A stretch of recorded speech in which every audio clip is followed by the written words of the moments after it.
You're a crumb creep. I want to fight you. But you don't have the courage. You're a real crumb bum. Put that on camera. You're a creep. Get away from me.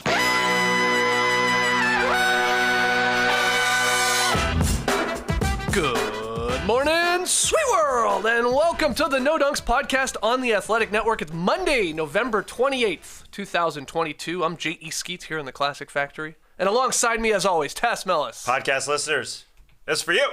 Next to Tassie, it's the bearded one, my top shot hot boy, Trey Kirby. Ayo. Ayo. And last but not least, making the magic happen, once again, holding down the fort, super producer JD. Hello. There he is, and here we are. Our guy Jerome, back up in Canada after putting in, well, at least a good week, I guess, here in the Classic Factory, learning from the master himself, JD. And don't you worry, Jerome's watching right now, getting ready to clip things as we speak. Hope you got some good takes. I hope so, too. The pressure. How was Thanksgiving, guys? I missed you on the big day because I was still out of commission. Feeling a little under the weather. We were just talking about how good the pumpkin pie was. Yeah? It was delicious. Good slab? Yeah, nice slab. Real nice slab. Yeah, it was delicious. I had it last night. I was digging in last night, Sunday night. Just with your hands. yes, I was gripping it with my paws. God, like a bear. I didn't need a fork. It's so crisp. There was no slime residue on my hand or anything. Wow. Yeah. Interesting. Yeah. It's good pie. And JD, how was your Thanksgiving feast? I know you had like a little motley crew over here. A little bit of a motley crew, yeah. A bunch of kids coming over. It was great. And Lincoln had a Friendsgiving dinner last night. Oh, cool. Very cool. Yeah. That was actually even bigger than Thanksgiving. Really? Yeah. This place was full. We got kicked out. We left. I got kicked out of my own house, yeah. Where'd you go? Just down to the pub. Nice. Kicked out. Yeah. Okay, gotcha. I happily left, to be honest. How are leftovers looking for everyone here come Monday morning? Got one giant wing. Just one big turkey wing not sitting bad. there. Yeah, it's like you've been eating turkey for an entire weekend. You see that big wing, and you're like, I don't know if I want to go through the savagery of tearing this thing apart, ripping the flesh from the bone. But I probably will tonight. Okay. Yeah, I'm with you. I don't really want to go after those wings. I'll use my hands for a pie, but not for a turkey wing. So, cutlery with that silverware. Okay. Yeah, because those wings look good, but They look so seem like a little too much work. But you also don't want to throw it out. Is that what you're saying? Like, you're probably over turkey at this Danielle point. But made it. I know how much work she put into it. It's like glistening. yeah. It's picturesque. I bet so it it's is. it's kind of hard to take it, look at it, and just toss it. Yeah, you're right. I mean, I would rather go find an animal to feed it to outdoors. You have like deer in the back. Yeah, Can you yeah, feed yeah. Deer turkey? Oh, that seems odd, actually. Probably not. Yeah, Very weird. Yeah, don't do that. All right, shout out to the stream team joining us live right now on YouTube. Comment, like, subscribe. Get your No Dunks merch over at nodunks.com, like this beautiful Classic Factory hoodie that I'm rocking here today. It's so comfortable. Feels so good on my body. And send in your questions and comments to nodunks@theathletic.com. I always say this, but I really mean it this time. We'll hit the beach at one point this week to answer your cues and your comments. Because the NBA schedule, have you seen it? You're so angry. It's pissing me off. I don't like this 13, 14 games on one night and then 2 or 3 on the next night. And then another 13 or 14 games and then 1. There's 1 game on Thursday night. The NBA has completely given up on Thursday night basketball. They're like, oh, no, Bills are playing the Pats. Nobody will be watching us. Like, what's going on with the schedule? It's really weird to me. I don't know. Anyway, why was I? Yeah. So we're gonna need some. Content. Yeah, Need that's some right. tents. Right. So get your questions into nodunks@theathletic.com. Okay, winners and losers of the NBA weekend here on Monday. But first, we had a couple wedgies. Friday night wedgies. 2 of them happening there on Friday night. This one, a fun wedgie because it's sort of the toilet bowl variety there. I where like it that one. Spins around and out, the Ayton shot. And then I guess Bagley gets most of the tip rebound. So we'll give it to the bag man. Number 12 there on the season. And then same night, a little bit later, Robert Covington fouled on the shot. Nice, just going for a little kiss off the glass, but in between, Ooh, nice. falls out. But we're counting that, of course. So that's 13. Yeah. On pace for 53. That's nice. There we go. Had been a couple days without a wedgie, but we got 2 there on Friday night. Okay. into the winners of the NBA weekend. TK, you're up first here this morning. Who you got for a big winner? Great weekend for the Milwaukee Bucks. They big boyed a couple of want-to-be contenders. I say that differently than wanna-be contenders because I'm giving the Cavs and the Mavericks a little bit of credit here. A little more respect. They want to be contenders rather than want to be contenders. But Friday against Cleveland, the Bucks trailed by 11 at halftime, came out and ripped off a 23-2 run to start the second half. They really turned up the defense in this one. Darius Garland, Donovan Mitchell went for 38 in the first half of this game, only 11 in the second half. There's some great clips on theathletic.com. You can subscribe at theathletic.com/nodunks of Jrue Holiday and Javon Carter just harassing Mitchell and Garland up the court, taking forever for Cleveland to get into their offense, and then having a bunch of really tough possessions as well. 6 blocks for Brook Lopez. Giannis said he was challenging every shot out there. Seemed pretty true to me. Giannis, of course, went for 38 points, 9 rebounds, 6 assists, 2 blocks. Almost an afterthought at this point. He's putting up such crazy numbers. They followed up that win by smacking Dallas on Sunday night. 30 more for Giannis, his 4th straight game with 30 or more points. Coincides almost perfectly with Jrue Holiday's return. He's been back for 5 games. Giannis has gone 30 straight in the last 4, but huge games as well for Grayson Allen. Finished with 25 points on 7 of 8 3-pointers. Hit all 7 in the first half. Airballed his only attempt in the second half, which I did think was funny. Nonetheless, 7 for 7 to start. And Bobby Portis had a huge game in this one as well. 15 points, 10 boards. It's his 11th double-double of the season. He trails only Tyrese Haliburton for most double-doubles in the league. It goes Haliburton, Portis. That's a weird list, weird. right? Yeah. Very, very strange, but shout out to StatMuse for that one. Wow. Milwaukee also hit 17 threes against the Mavericks there. That's their season high, ties the season high. Not a perfect holiday, unfortunately, for the Bucks. They lost to the Bulls on Wednesday night, but this is the championship Bucks we are used to. They got the best in the league defense, and the offense is starting to find their way. These last 5 games with Jrue back, they're 13th in the league in offense after starting out pretty slowly. So the Bucks have been good this entire season. We kind of expected them to be good, and they're looking just as good as you can imagine. Someday, they'll even get Chris Middleton back, but what's the rush? Yeah. Yeah, and if Grayson Allen is doing what he's doing, then that's a cheat code. That is wrong. If he's able to do that consistently, hitting those 7 threes, watching that, I was like, this is not fair. Because they can turn the defense on. They can choose to be a team that allows 3-pointers or not, or takes it away if they want. They're just so damn good defensively. If the offense starts to get rolling, which I think it will, because it kind of starts from the defense, and Drew's coming, and Chris Middleton's coming. This is the cream of the crop. You know, the Celtics and them feel like the Eastern Conference Final inevitably. Totally.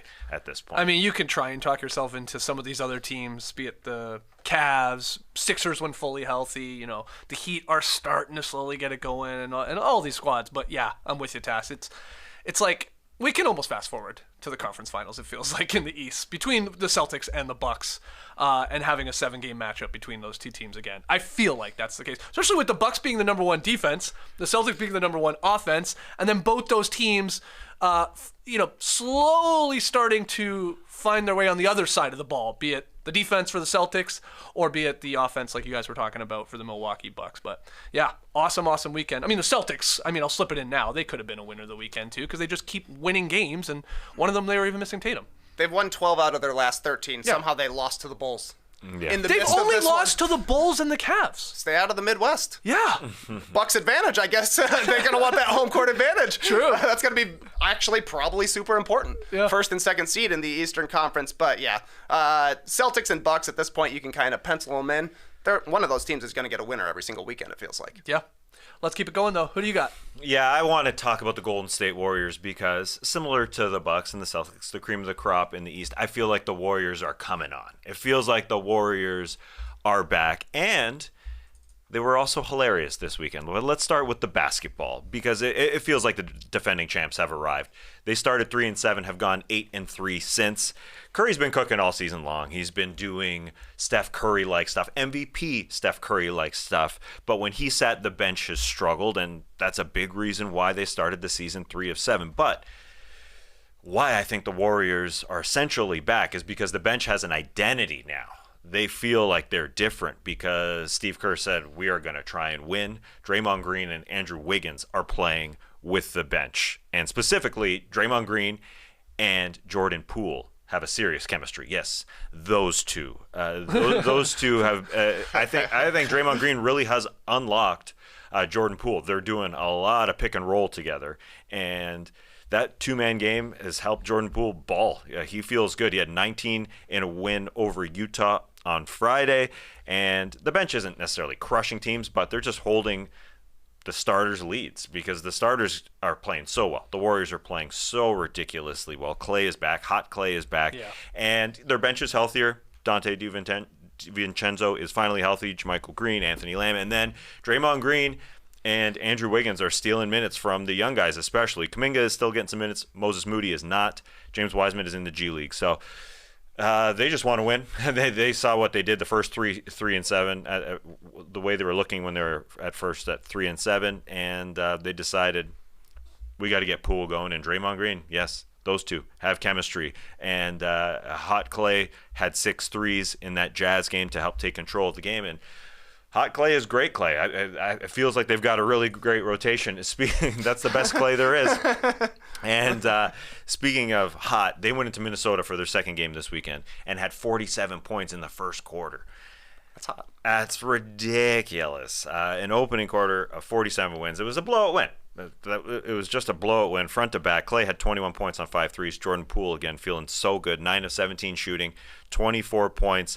And they're also a winner because they mocked these officials, this whole mandate of not being able to cheer anymore. It's absolutely nuts. Though the rule is essentially you can't stand up, but it's so subjective. The bench, your bench unit, the guys sitting cannot stand up and cheer. And what happened was Draymond Green got a tech for celebrating his teammate's basket late in the game against Minnesota. He was doing more than just standing up in front of his seat. I mean, he was dancing on the court. He got on the court a little bit. Yeah.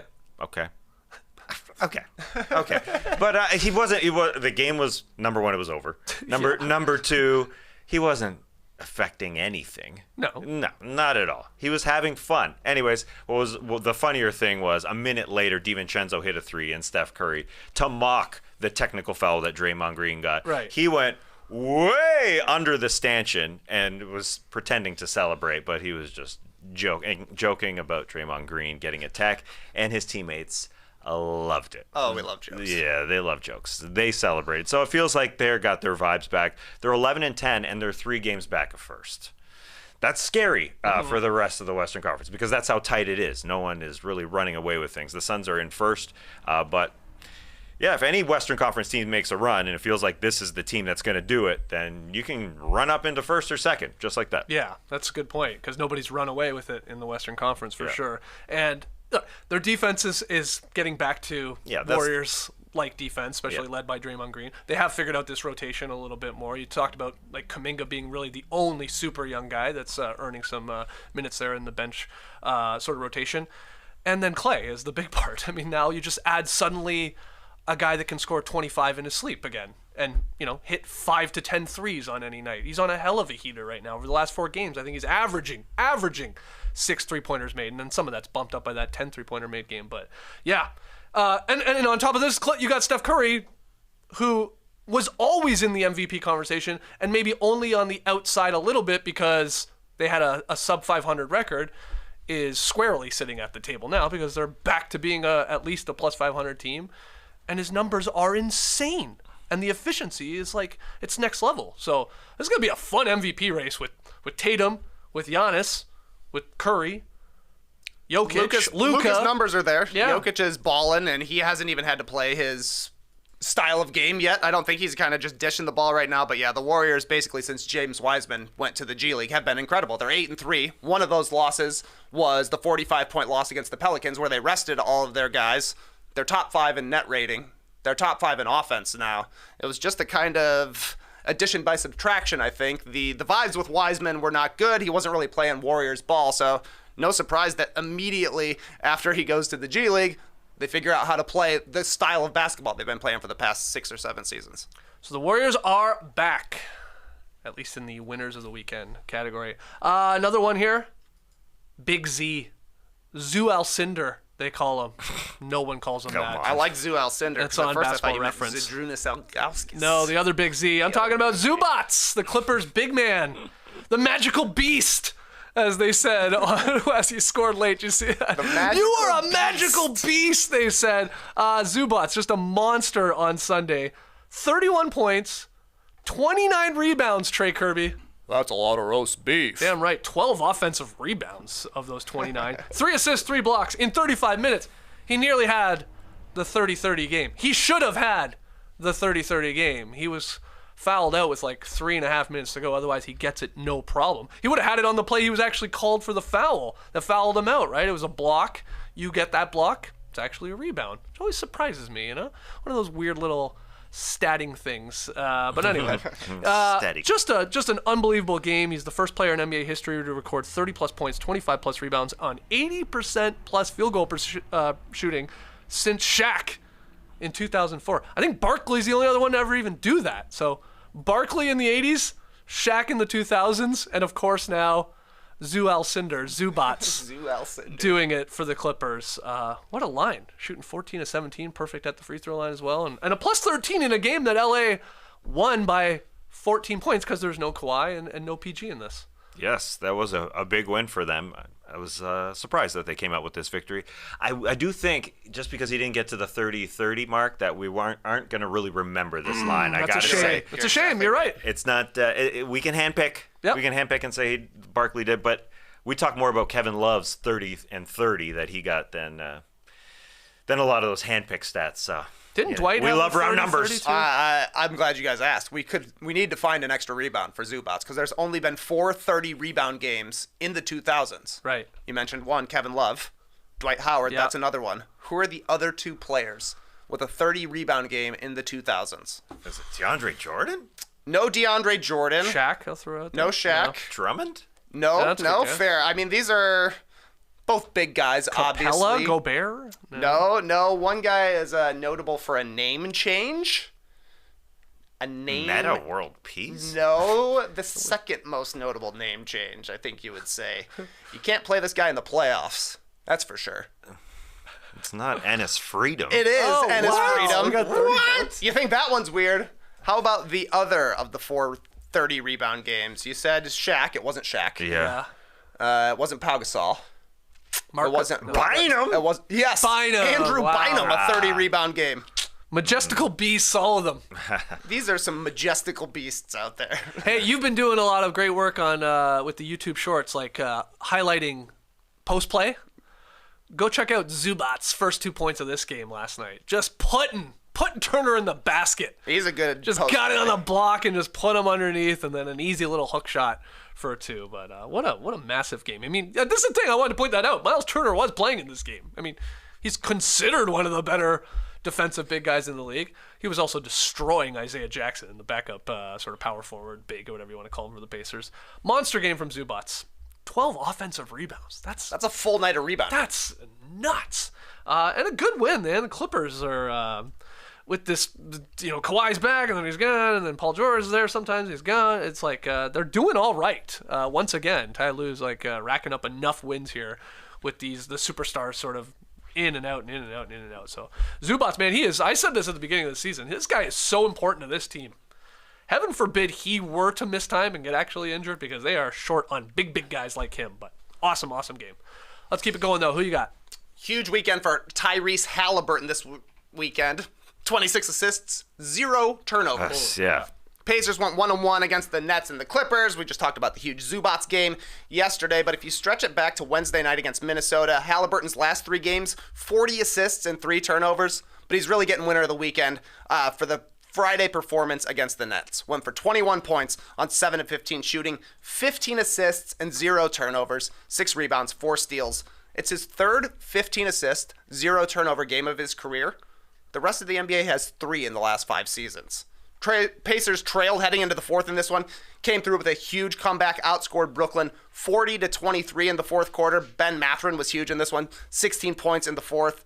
The Pacers went 12 of 19 from the field, 4 of 7 from 3. Kind of an inverse to their loss against the Clippers, because the Pacers had a very bad second half against LA, went 14 of 45, 2 of 24 from 3. It's a three-point shooting team. The Pacers are, which is how Haliburton's able to rack up these assists. He gets into the lane all the time off pick and roll, finds guys wide open.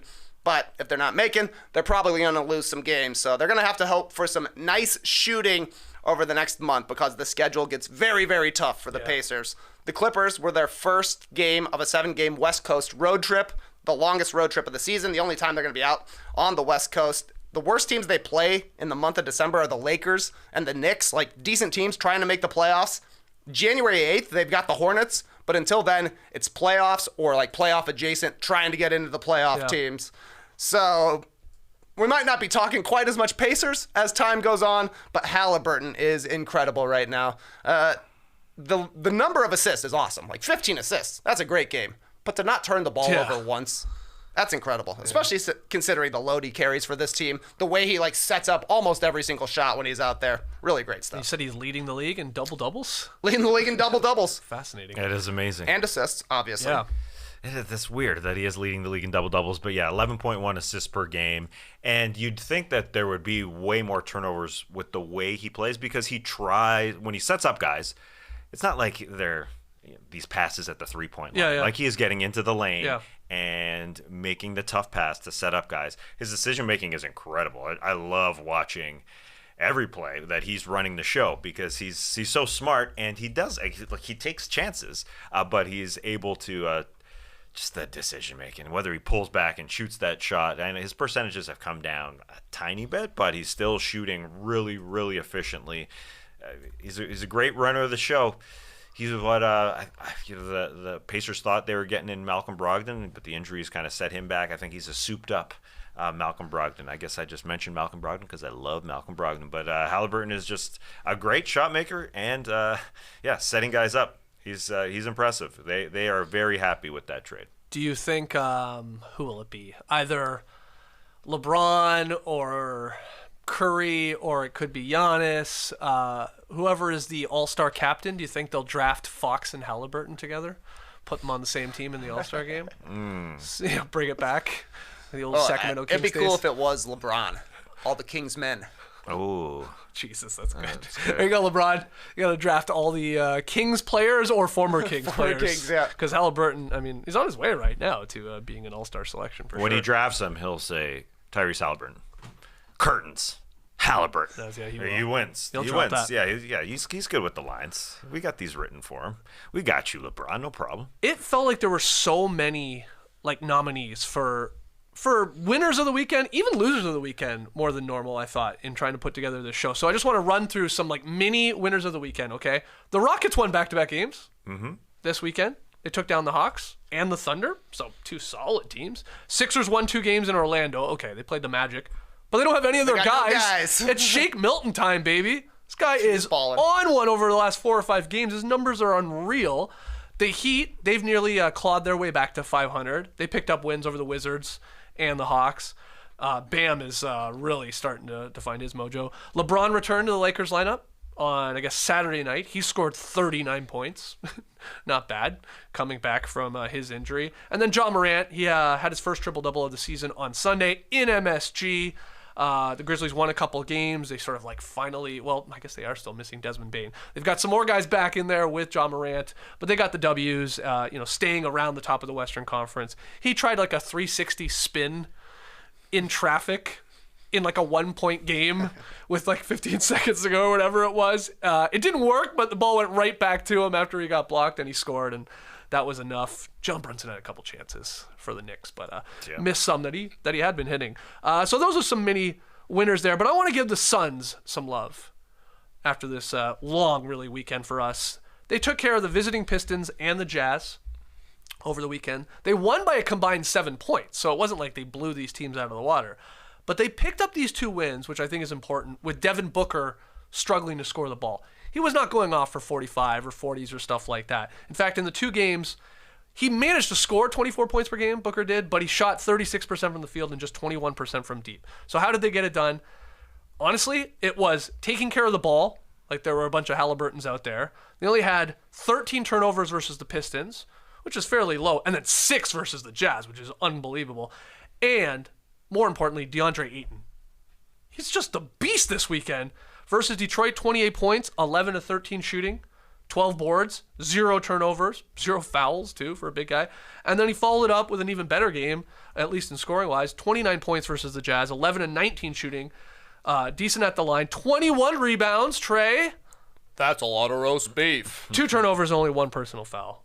This is like a pretty incredible story when you think about what was happening heading into the season.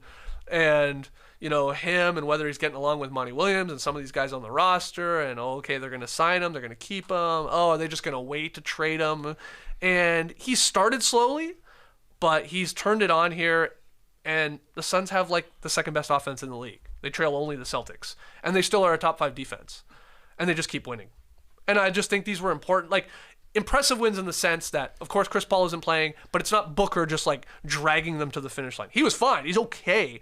But it was really Ayton, their star, and then everybody else contributing. So the Suns, like we said, nobody running away in the Western Conference, but they're atop it.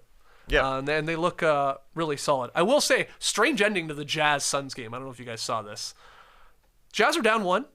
It's Suns ball. There's 26 seconds to go in the game. So not much of a difference last I checked with the shot clock. 2 seconds. They elect not to foul.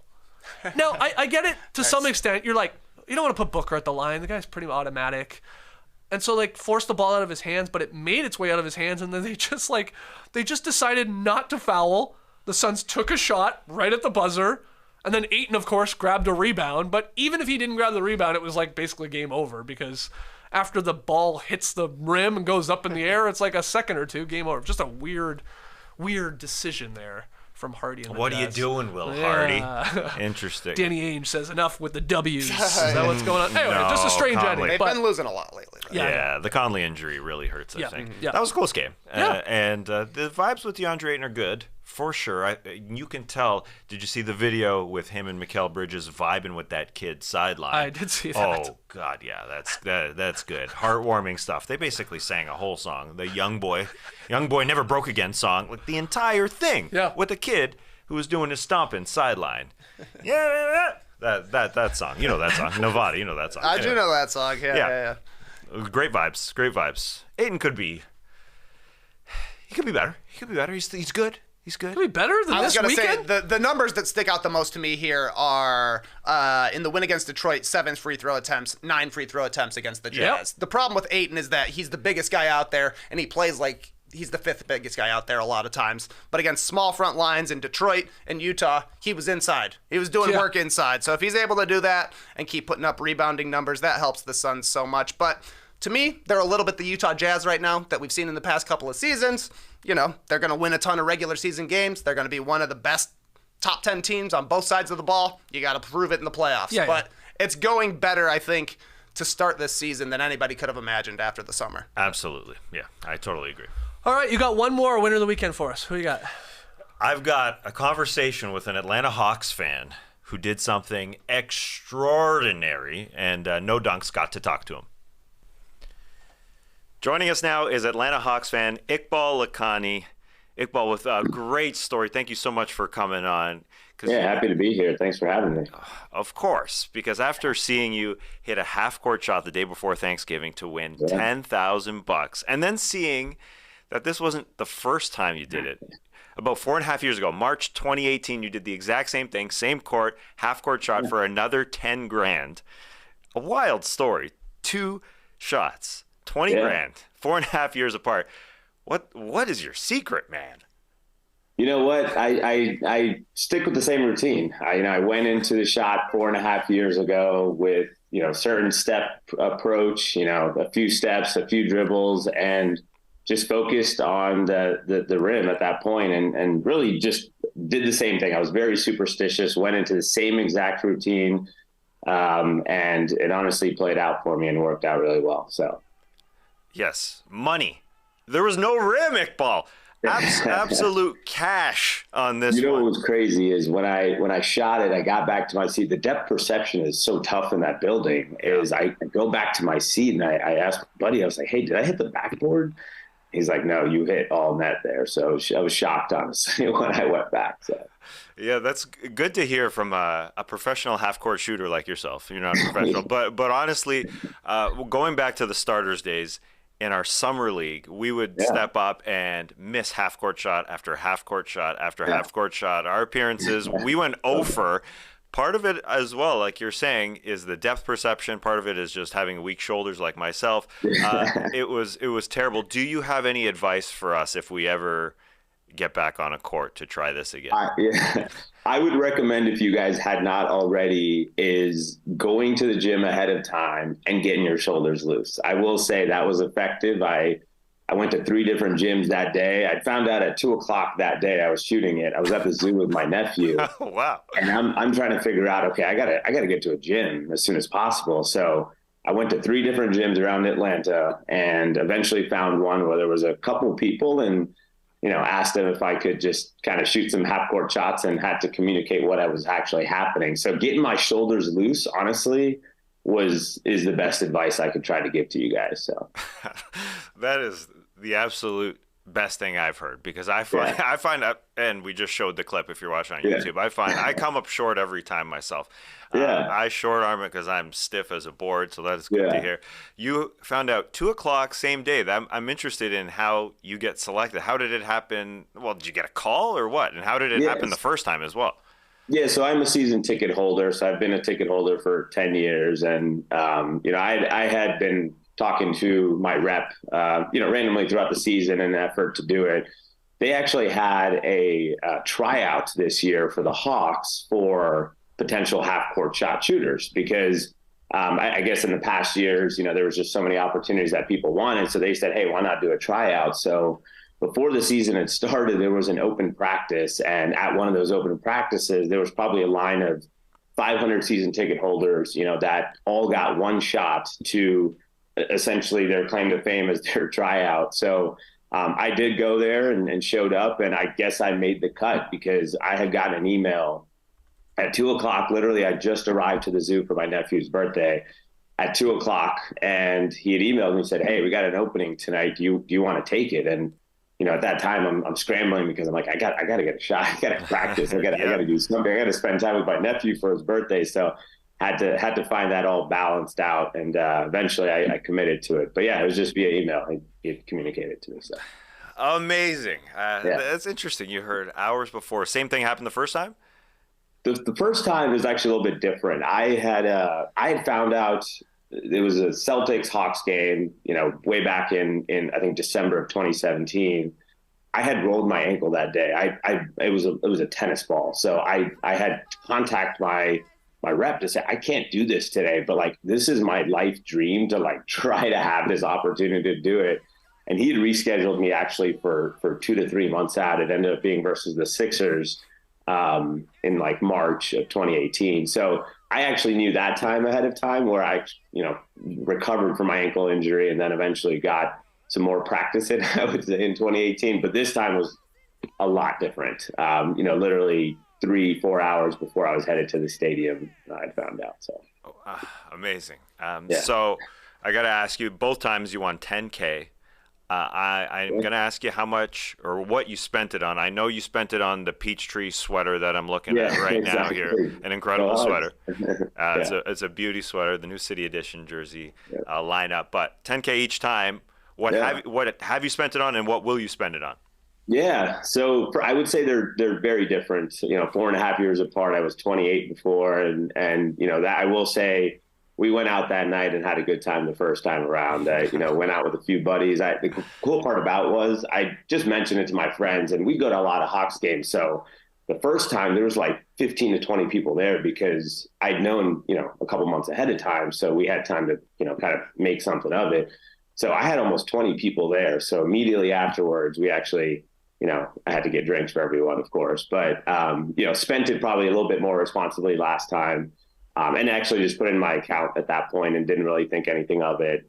This time around, I'm actually getting married in May. Oh, congrats. So the thought was, I appreciate that. So it was, hey, we've been talking about where we want to go for a honeymoon. So I'm actually going to contribute it to our honeymoon fund. So it's going for a much different cause at this point, and actually allocate the dollars to use it for that reason. So. All right. And I'm curious. Do you think they'll have you back, Iqbal, or do they like that you keep burying these shots?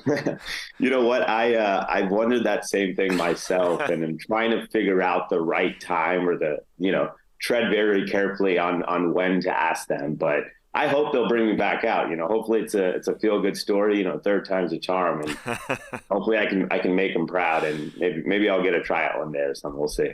Man, watching that thing go swish, absolutely no rim. I was proud watching from here. Thank you so much, Iqbal, for coming on No Dunks. Appreciate it. Yeah, I appreciate that. Thanks for having me. Go Hawks.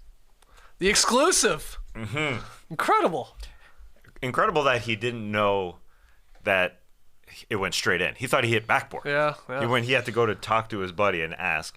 Also, as you saw, we've missed a lot of half-court shots. Yeah. What were we, 0 for in Summer League? Year after year after year, whatever it 30. was. Yeah. Yes. So we have Between the four of us, we probably shot. Between the four of us? Yeah. Yeah, probably we're like 0 for 30 or 40. Yeah, probably 5 consecutive years. And after missing year after year after year, I wanted to talk to somebody.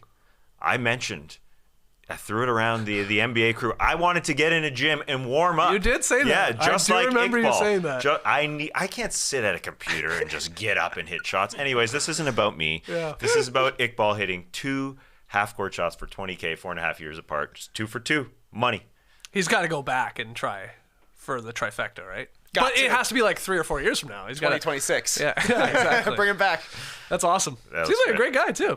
Absolutely. Yeah, I'm happy he won that money. I like that he said it went to different causes. Smart. The first 10K, this 10K going to the honeymoon, I guess. Seems like a good guy. And honestly, I'm going to take his advice 100% to heart. Warm up your shoulders. 3 steps only on the approach. That's all you need. That's how Iqbal does it. In watching his shots, I mean, you guys can talk about the shoulders and all that. And like it's all about shoulders. Sticking with the plan. I get it, repetition. But you notice the height he had on both of his shots? A lot of height. A lot of arc. I think too many people, ourselves included, you come in too hot. You're not giving yourself a great chance. You might bank it home, but that's probably the only chance you're really going to knock it in. Give that thing some height. Both of his that he knocked down, 4.5 years apart. A lot. It was like rainbows, those. Great stuff. Yeah. He's like a field goal kicker. He steps back from his line 3 steps. You're right. I was yelling at a young boy who was playing football this weekend. Okay. Our buddy Grish's kid. The routine is horrible when he's doing his field goal kick, and he's like running back 10 steps, and then he's booting it. He's hooking it anyway. We got to get Iqbal to coach this kid. Yeah, he can do it all from distance for sure. All right, awesome stuff. We're gonna take our first break here on today's show. When we come back, though, losers of the NBA weekend. Grammarly, my old friend, but quite literally, I mean. No Dunks and Grammarly, we go way, way back. Almost as far back as this copy, guys, because according to this, I'm supposed to talk about heading back to school. It's so old that it's practically fresh again because people are getting ready to go back to school after Thanksgiving and going back for another semester. So well played, Grammarly, well played. And listen, I wish I had Grammarly when I was in school. And the internet, and a computer. All I had back then was my dad, who, truth be told, was a pretty good editor. But every mark that he made on my handwritten page he became more and more disgusted with me. That's what I love about Grammarly. No shame. Completely shame-free. Grammarly's digital writing assistant is like a trusted companion and friend who's only interested in being there for you and setting you up for success. Grammarly is a must-have for every student. And best of all, it's free to download and works on all your favorite devices and apps. The free version of Grammarly offers comprehensive spelling, grammar, punctuation suggestions, instantly proofreading your work as you write so you can be sure it's mistake-free before submitting. Grammarly Premium, when you're ready for that, comes with advanced features like clarity, full sentence rewrites, which flag and rephrase hard-to-read sentences, cutting down on jargon and making your writing easier to read. Jargon. A lot of people love jargon. Kids today love jargon. Just padding that essay. Oh, yeah. Oh, I used to do Get it your all word the time. count up. Yeah, exactly. You know what? You get rid of word counts in essays, right? Yes. Yes. Just succinct, to the point. Premium even comes with a built-in plagiarism detection. What? Yeah. Just because I would always worry that this sounds like every other essay. I'm going to get flagged for plagiarism. Not that we had plagiarism detection back in my day. It was just the teacher's gut instinct. You didn't write this, you fool. Just one more way Grammarly catches the details that go into getting the best possible grade. Improve your grades with fewer all-nighters by using Grammarly. Sign up today, free at Grammarly.com/NoDunks and get 20% off when you're ready to make that plunge and upgrade to Grammarly Premium. That's GRAMMARLY.com/NoDunks. The holidays aren't all sleigh bells and mistletoe. They're also airports, shipping delays, and hours upon hours spent in a car. But you can give yourself the ultimate gift of a stress-free holiday with Next Evo Naturals fast-absorbing CBD products. You know the Donkey Boys love Next Evo's Smart Sorb technology. Oh, we love the Sorb! And we love it because it delivers CBD to your system in as little as 10 minutes, unlike other CBD brands. Smart Sorb upgrades CBD's natural absorption power, and it's scientifically formulated to deliver more CBD fast. In fact, Next Evo is the only brand clinically proven to deliver 30 times better absorption in the first 30 minutes. That's pretty good. Oh, yeah. So help fight holiday stress with Next Evo Naturals Stress CBD Complex Gummies featuring ashwagandha. Next Evo is the only brand that combines a patented natural whole plant ashwagandha that's 8 times more powerful than regular ashwagandha, and their 100% US hemp-derived Smart Sorb CBD with 4 times better absorption than standard CBD. I'm no mathematician, but the numbers sound good. 30 times, 4 times, 8 times. You add it up. That's why they call it Smart Sorb. Damn right. They had to call in the scientists to figure out those ones. Too many numbers. Yeah. I tried figuring it out. My numbers were way off. They called it dumb sorb. So nobody will ever buy that. No. Call in somebody who knows what they're talking about. He's very smart with regards to sorbing. So get smarter CBD from Next Evo Naturals and get up to 25% off subscription orders of $40 or more at nextevo.com/podcast. Promo code NODUNKS. That's nextevo.com/podcast. Promo code NODUNKS. All right. We've done our NBA winners of the weekend. Let's do the losers. Tass, why don't you get us started? Who's get the big L from you? Listen, we saw the half-court shots from our guests there. That was the best part about the Atlanta Hawks' recent play. Otherwise, yeah. They had a couple losses this weekend that were unfortunate. Started Friday night against the Houston Rockets, and it was kind of humorous if you're just a casual basketball fan. If you're not a Hawks fan, the way this went down, they played the 3-14 Rockets on Friday night. They were looking great going into the third quarter, taking care of business, but then they started showboating. Big time. DeJounte Murray stepped up, hit a three-point shot, and Jabari Smith, number 3 pick, was guarding him and got really close on the closeout. Didn't hit him, but he got really close. And as the ball went through the hoop, DeJounte Murray patted Jabari Smith on the head. Oh, boy. You don't see that very often, although you do see it from DeJounte Murray. It's kind of his MO. He did it in the summer, yeah. In the summer pro-am, put a ball off someone's head. Yep. You got the Paolo Banchero little thing going on there. And then there was another showboating moment right after that where Trae Young put up a shot. DeJounte Murray absolutely turned around, was doing the airplane as the ball was in the air. So they're showboating. Things are looking good. But the Rockets, the young team, they had enough of the showboating. Jabari Smith started a little scuffle with 6:35 left in the third quarter. It was a 16-point Hawks lead then. 4 techs were handed out, but that just fired up the Rockets. In the final quarter, they outscored the Hawks 34-18. The Hawks only hit 4 shots, and that was the ugly thing for the Hawks. When the going gets tough, when the defense gets tough, what is going to happen with Trae and DeJounte Murray? Are they going to be able to run an offense? Now, they did miss Clint Capella in the lob opportunities. He was out with some dental work. But That's my worry with the Hawks, struggling in the fourth when defense is really locked down. And the young Rockets, again, 3 and 14 should have been put away, but Jalen Green had a good game. 30 points, 5 boards, 5 assists, and some more trash talking. There was even more tweets after it. Trae Young saying he's not going to tweet with fools or deal with fools or whatever he was saying. He did have a great game. He had 44. DeJounte Murray had 39. Ridiculous numbers, but no other starter scored in double digits.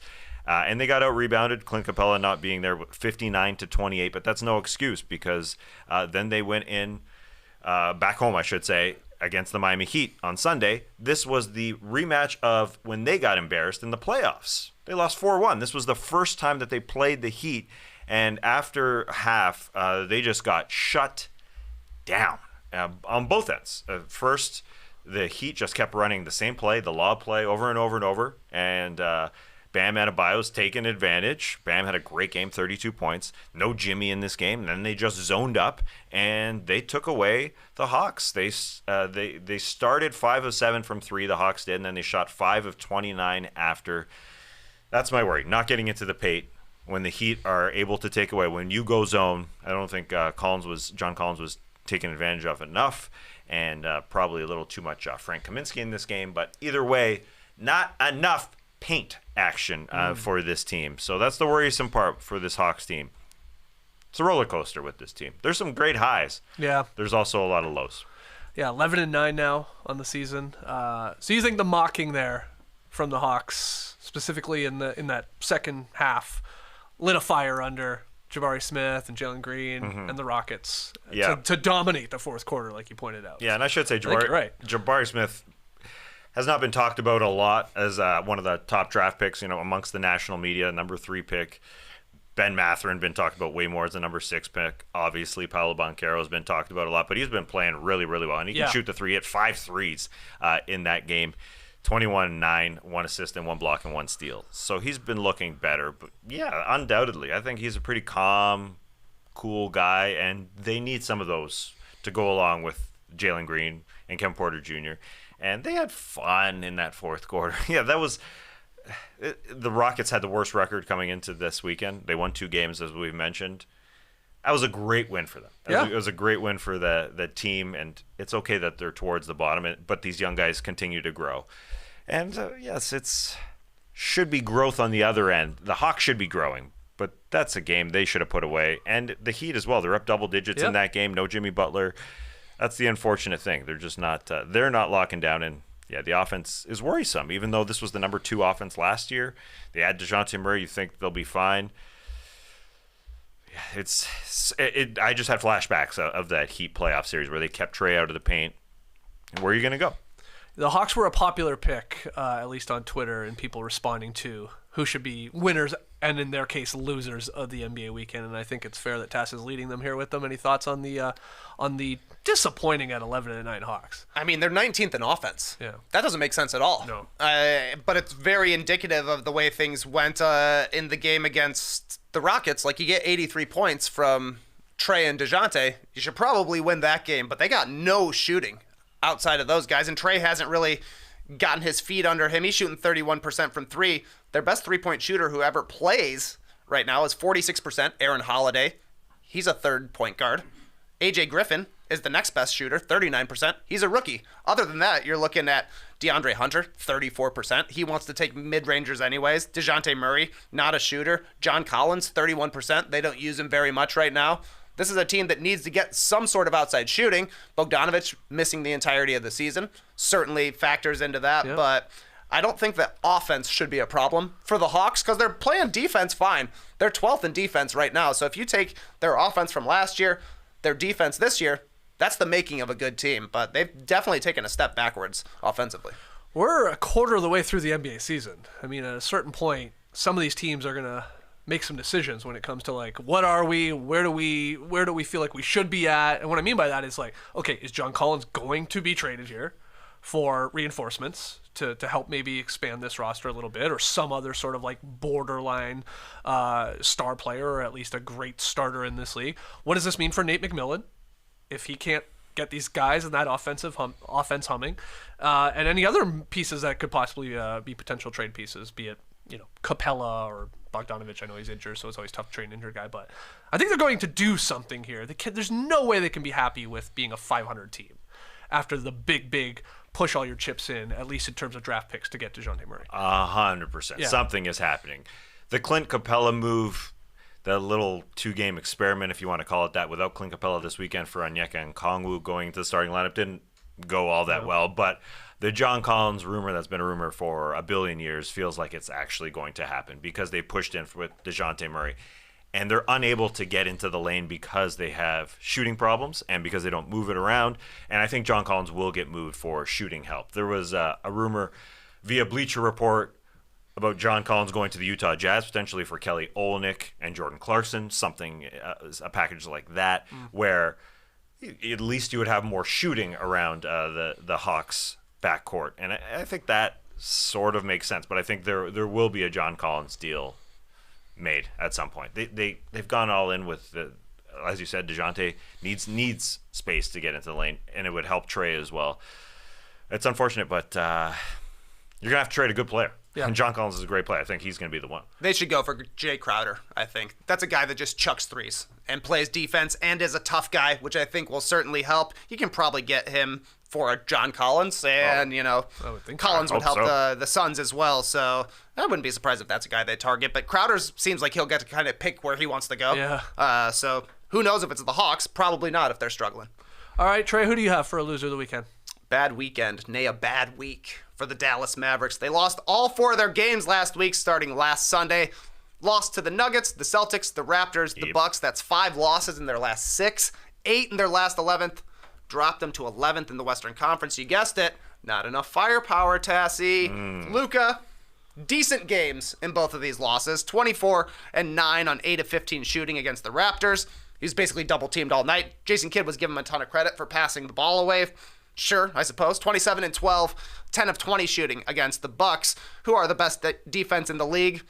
Spencer Dinwiddie and Christian Wood, stinkers against the Raptors, so it's kind of like, yes, Luka was making the right play, getting rid of the ball, wasn't working out for him. They were both really good against the Bucks, but the role guys for the Mavericks are struggling right now. Reggie Bullock, we've talked about him a little bit, a career 38% shooter. He's only shooting 28% right now, but as soon as the clock turns to December, he turns into a 40% shooter. Hopefully that happens for him as well, but the other guys are struggling too. Maxi Kleba, career 36% from 3. He's at 31 right now. And Tim Hardaway Jr., Skeets, you said it. The guy's shooting with his feet out there. 36 from 3 for his career, just 29% right now. They're playing a lot of 3-and-D guys, but they're only D guys right now, which is the problem. They're about where they were last year, the Mavericks are. They look like the same team to me. It's a question of how they can take a step forward, because offensively the answer seems to be we got to play Christian Wood a little bit more. The guy's a bucket when he's out there. Him and Luka have pretty solid chemistry. He makes a ton of shots, but you're going to give up a ton of points if you play Christian Wood a whole bunch more. And obviously Jason Kidd seems to be a guy who is more of a defensive coach than anything else. But I don't know. Dallas fans are down bad right now, and you can understand why. Because kind of the only hope for the Mavs right now is these guys who are usually good shooters, they got to be good shooters, which maybe that is the case. But you can have a stinker of a year. You can just be in a slump for a whole year. Like if Tim Hardaway Jr. shoots 32% for the whole year, he'll probably stay in the rotation. They'll probably play him a bunch, but he will be bad for them. Well, reinforcements are on the way, according to Shams at least. Kemba Walker is coming to the Dallas Mavericks. A little scoring punch. What year? Can you be a Jalen Brunson super light version, a poor man's Jalen Brunson from last year? No, Kemba Walker apparently going to be joining the Dallas Mavs. Any thoughts on that? I mean, they're searching for anyone to help contribute offensively for sure. They are, I wonder how many minutes he's going to play, because they're releasing Facundo Campazzo, who wasn't getting a lot of minutes for the Dallas Mavericks. They just need one of those wings. Reggie Bullock, who is shooting 30% from the floor, 28% from 3, would be monstrous.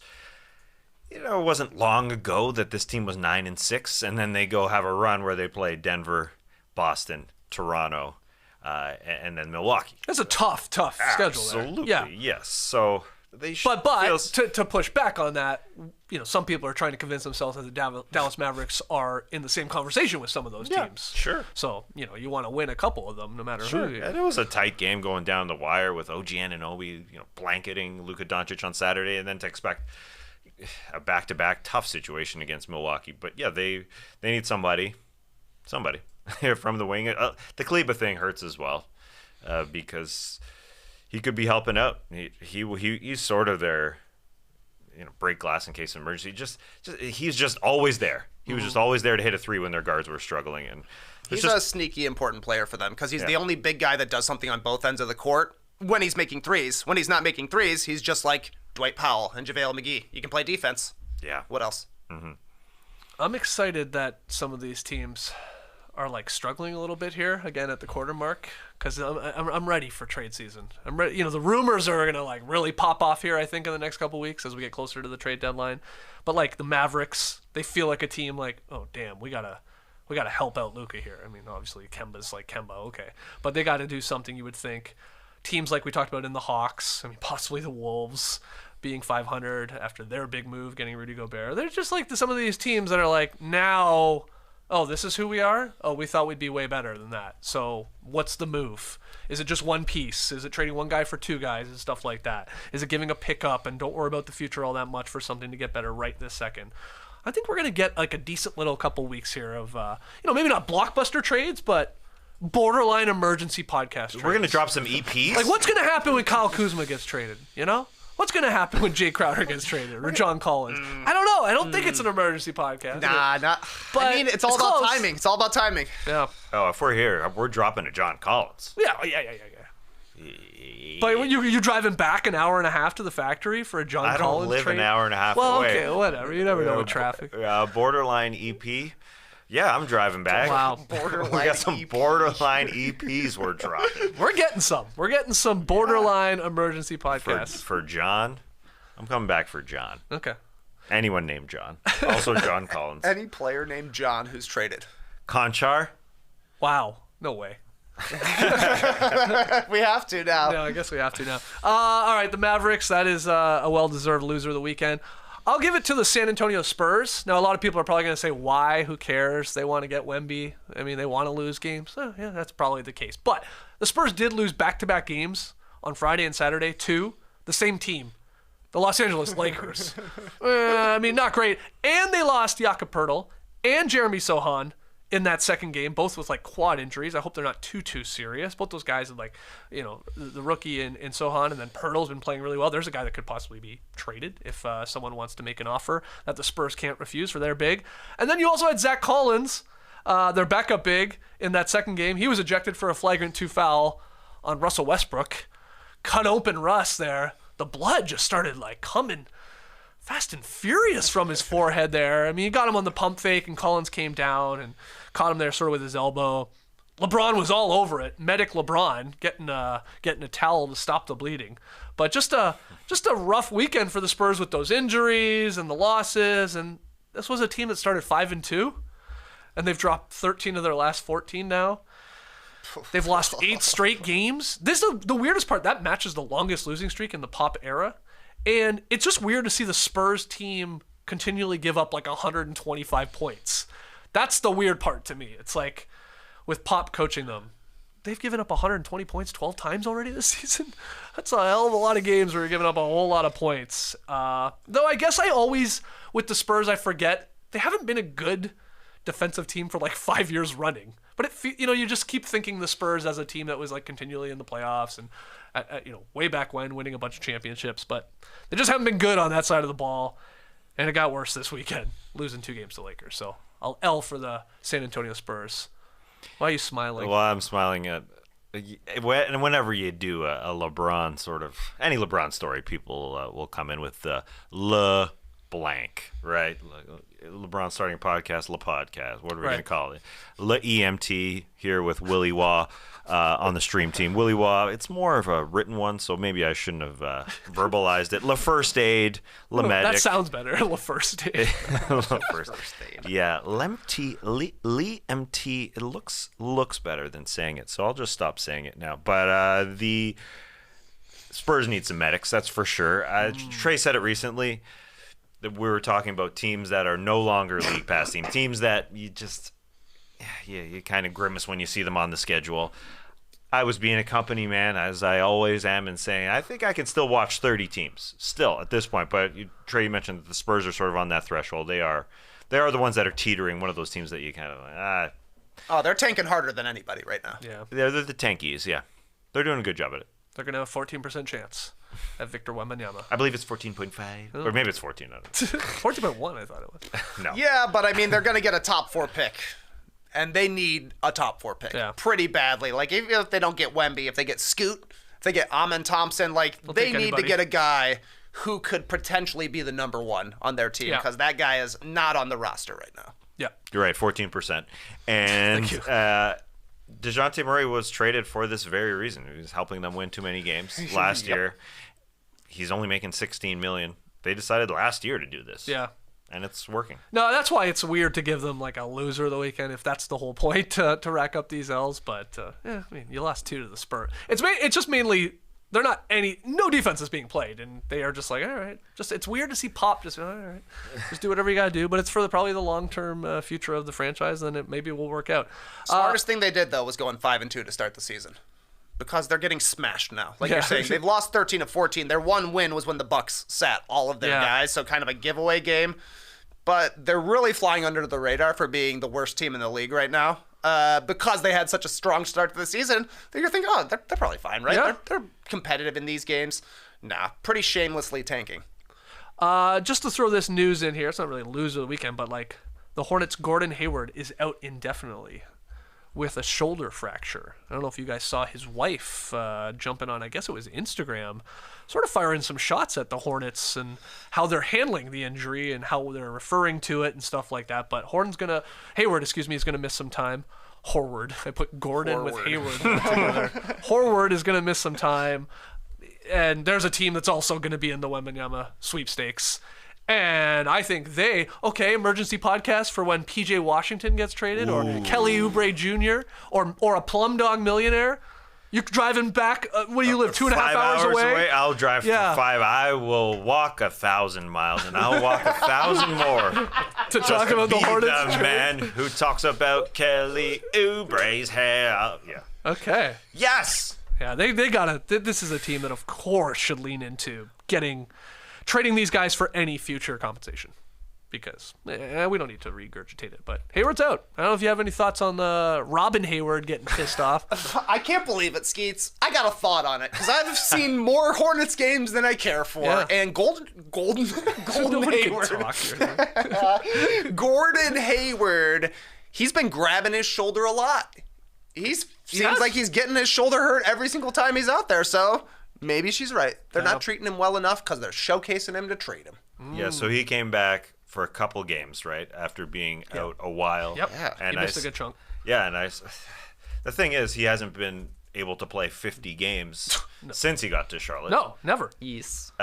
When they felt like the contract was an overpay for Michael Jordan immediately, but then Gordon Hayward was balling initially, but then he gets injured.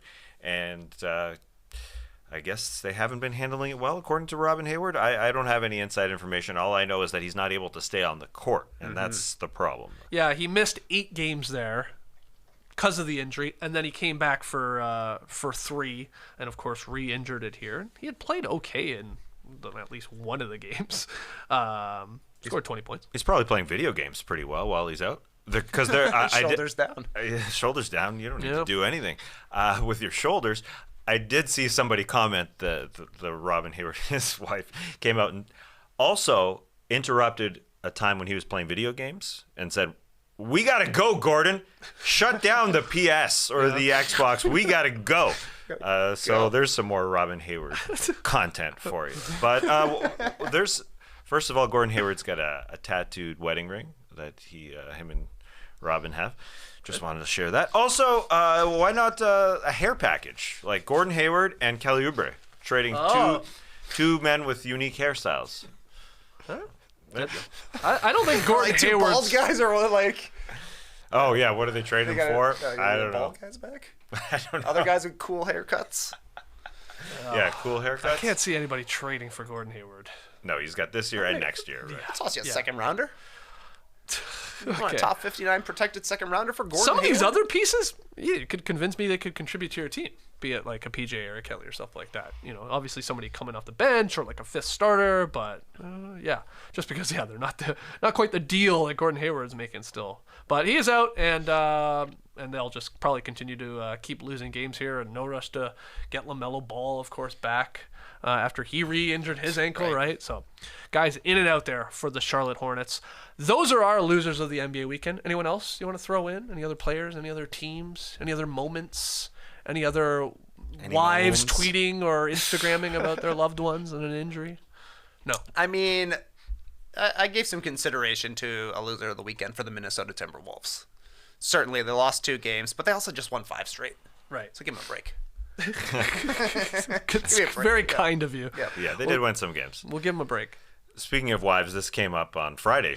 Our most recent show on Wednesday, the Salt Lake City Housewives. Yeah, the Real Housewives. Real of Salt Lake Housewives. City. Yeah, Yeah, sure. There was some chatter around here that people were going to tune in. I did not. Oh, same. I forgot. My Okay. bad. Small bad. Hey, we got a lot of content to fill this week, so if you can watch an episode, we Okay, can I'll watch fill it a up. B-block. I'll watch it up for sure. All right. Robin Hayward could have been on it. Yeah, I guess she could have been, but she wasn't. Yeah. Oh, okay. Yeah, I don't know. I don't know the history of the show. Maybe she was. Do you know? In one of them, I guess the Washington area one, whatever the hell it's called. Potomac? Yeah, that's it. Yeah. Juan Dixon, remember that name? Of course. Yeah. His wife is one of, or I don't know if it's ex-wife or whatever. Yeah, maybe I think they're still together. He makes the odd appearance. You see a Juan Dixon every once in a while. Love it. Did that get you fired up? How about this? In the Atlanta edition, years ago, decade, they used to have Eric Snow show up. Wow. What's more exciting, Eric Snow or Juan Eric Dixon? Snow or Juan Dixon? What you got? I guess I'd get more excited. Wow. Okay. Eric Snow?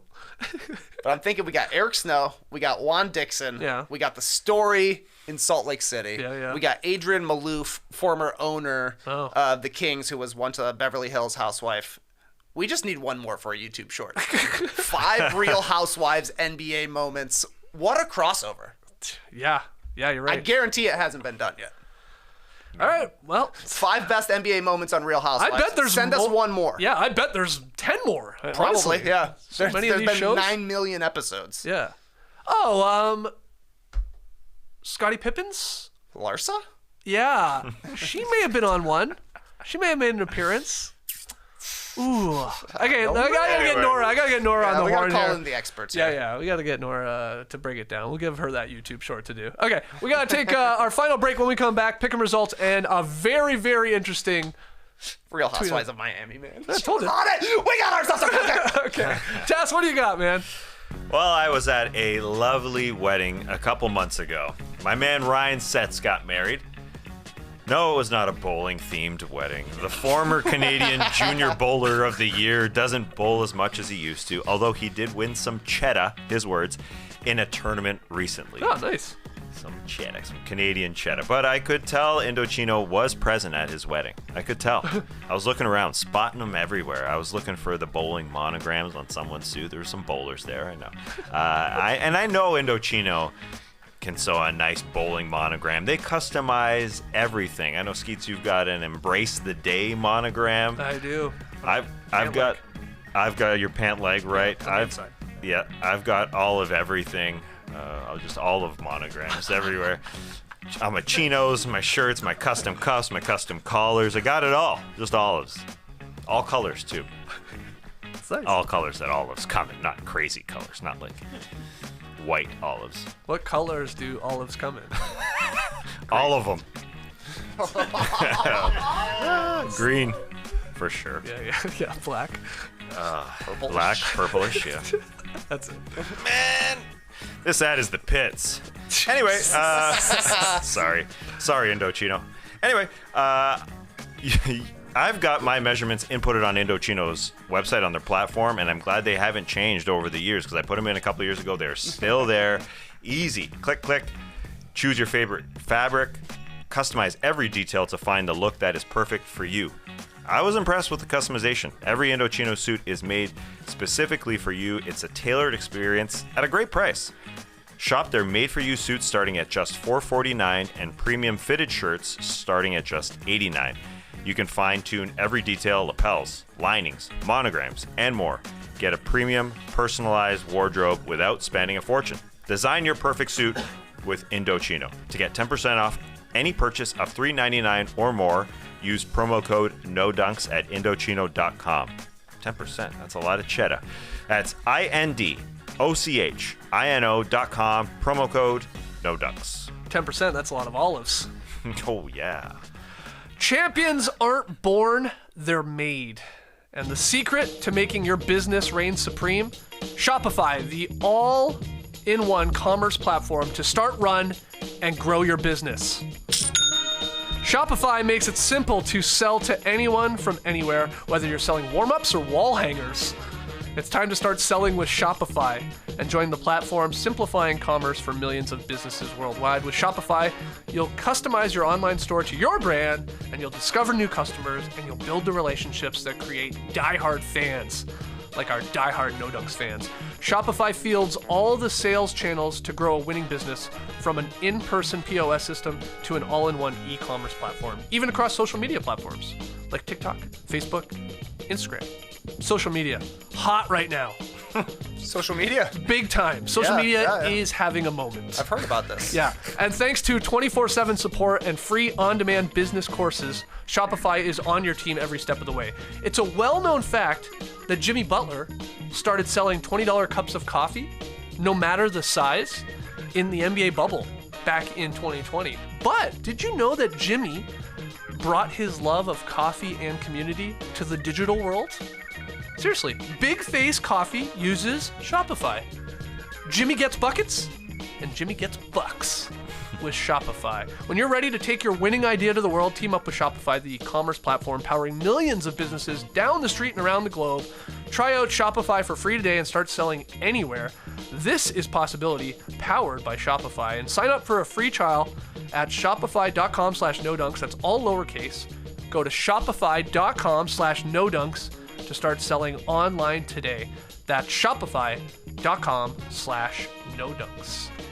I'm surprised you never bought yourself a Big Face like hoodie or Honestly, me t-shirt. too. Yeah, I feel like you would rock that. Yeah. What have I been doing with my life? I just went to their website.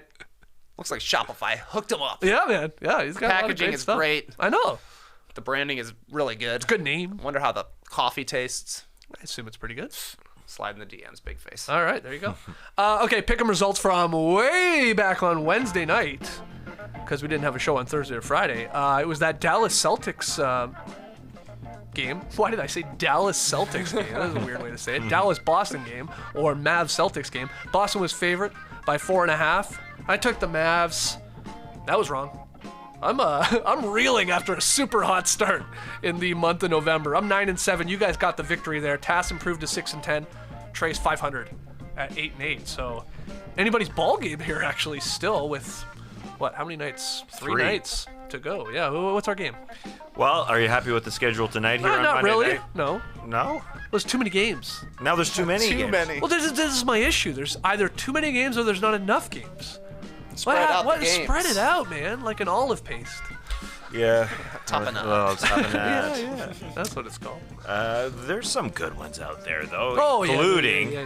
the Cleveland Cavaliers and the Toronto Raptors. Oh, yeah. That's a nice one. That's a nice one. Rematch of opening night for both these teams. good point, yeah. Darius Garland got poked in the eye, and the Raptors won that game. Yep. So what shall happen in Toronto tonight? Very close line, 1.5-point favorites. Oh, it's basically a pick 'em. Are the Raptors? Yeah, basically a pick 'em. Skeets, you're going with the hometown Raps, while Trey and myself taking the Cavs. The Raps are playing pretty decent ball. Took care of the Mavericks on the weekend. Playing that great defense on Luka. Containing the rest of the guys. OG doing his thing. Boucher's been a monster off the bench. This guy's putting up numbers. Yeah, this is a difficult game, but yeah, sure, I'll swerve. I'll continue to swerve as I slide and slide after. I was like 9-2 at one point. I think I've lost 5 in a row here.